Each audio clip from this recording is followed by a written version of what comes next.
Welcome back to Doc's Pop Reviews. We're talking about Episode 7 on Most Wanted Treasures Legends on the Hunt, Brutus the Barber, Beefcake, Greg the Hammer, Valentine, the Dream Team. Now, this episode actually caught me off guard because I looked at the IMDb schedule and it only had it for 6 episodes. So I thought last week's episode with Jake the Snake Roberts, I thought that was it. I thought that was the end of the season. And then all of a sudden this one came out and I was like, oh, so this was a pleasant surprise. It opens up, Shawn Michaels is actually on the episode and he is talking to Brutus the Barber Beefcake, not Triple H. So I thought that was pretty interesting. They gave a little backstory about how Shawn Michaels and Brutus are actually friends in real life. And, they were coming up together, wrestled against each other a couple times back in the day, late 80s, early 90s, that kind of thing. So I guess that's the reason they pull Shawn into the mix, probably to boost a little bit of ratings in my opinion. Here's the things that they're looking for. They are looking for Greg the Hammer Valentine's hammer robe,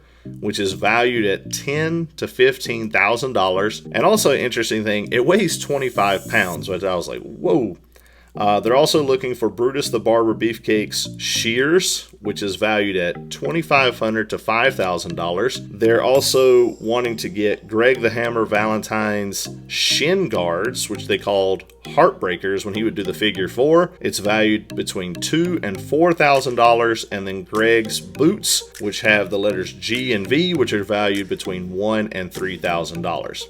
Alright, so we start off with AJ Francis. He's riding around with Brutus and Greg, and they end up going to one of Greg's friends, Craig Massey. Hopefully I'm pronouncing that right. He has the robe, and he is actually a friend of Greg the Hammer Valentine, and he is a collector. So we go to his house. He's got a bunch of cool stuff, and I notice on the mannequin immediately, he has Brutus the Barber Beefcake's Mega Maniacs Mask. And I was like, oh, I wonder if they'll go after that. And sure enough, they do.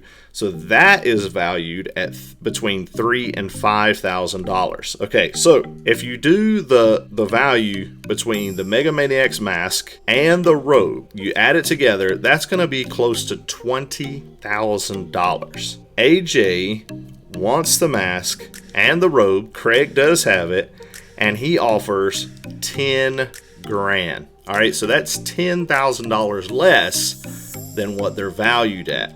And at that point, I've seen him do it a little bit before, but at that point I was like, okay, basically this is Pawn Stars, the wrestling version. They're always going to give them the low ball option. Now Greg is there. So there was one episode I talked about where Paul Bearer had given a friend of his this urn, but Paul Bearer is no longer living. Greg is living and is there to try and help convince Craig, hey, listen, I know I gave this to you a long time ago as a friend, but now as a friend, I'm asking for it back, but you can make a little coin on the side. See, this I don't see a problem with. If you need to make some money off of something that your friend gave you, but your friend is there saying, hey, listen, we need it. The fans want to see it. Can we get it back from you? More power to Craig. Counter offer for $15,000, which I felt was fair.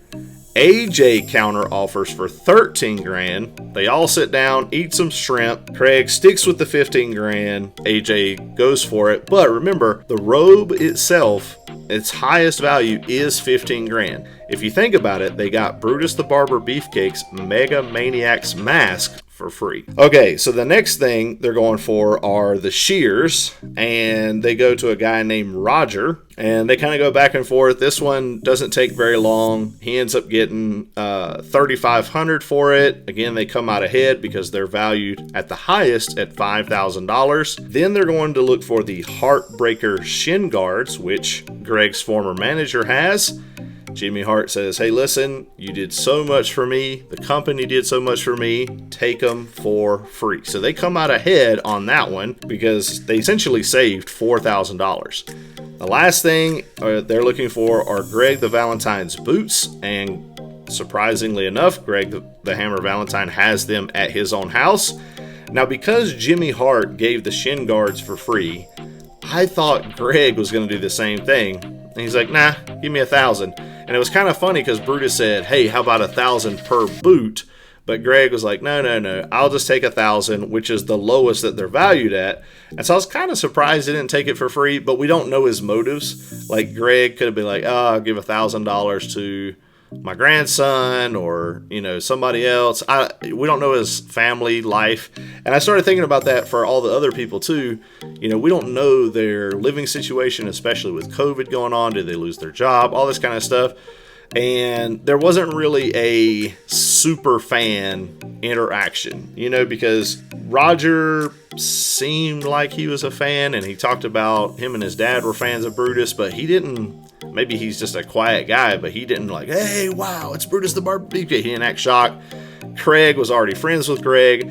And so in the end, this kind of just seemed like, just give me a little bit of money, you know, just to reimburse myself. They didn't ask for anything. Can I get tickets? That's actually something my wife mentioned that I would actually ask for. I would ask for money. And when the museum opens, I want free tickets. Just two free tickets. I don't want like 10 or 20, you know, bring a ton of people. Just 2 free tickets, one for me, one for my wife. I feel like if they have given something or sold something to WWE to help them open this new museum, they should get the first entrance into the place. But what do you guys think? Leave your comments down below. I enjoyed this episode, and maybe we'll get an episode 8 next week. Have a great day, guys.